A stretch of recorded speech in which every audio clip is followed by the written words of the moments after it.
Kami lanjutkan informasi di Kompas Petang, Saudara. Aksi unjuk rasa menuntut kemerdekaan Palestina berlangsung di kawasan Monumen Nasional Jakarta.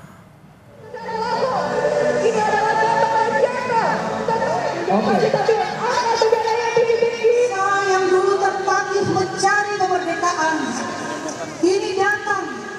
Unjuk rasa diikuti berbagai unsur organisasi dan kelompok masyarakat. Massa datang dengan membawa bendera Palestina serta spanduk dukungan untuk Palestina. Dalam aksi ini, Saudara, massa dengan semangat menyerukan kemerdekaan penuh Palestina.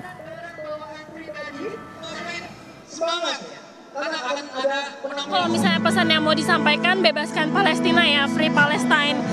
Jadi ya ini aksi, apalagi dengan sekarang kondisi Palestina yang masih terus berjalan ya, untuk menuntut itu sih supaya dari pemerintah kita juga melakukan aksi yang spesifik ya untuk membantu negara Palestina bisa merdeka.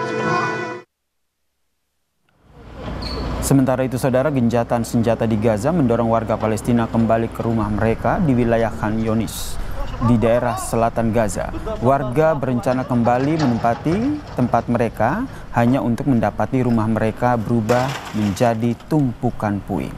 Saat mereka melihat besarnya kehancuran, Saudara, beberapa orang mencari barang-barang yang mereka tinggalkan di antara puing-puing.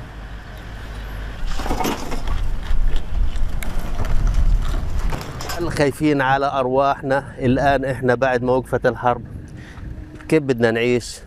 مش عارف، لا ماء لا كهرباء لا بيوت لا طرقات، حياة كئيبة جدا.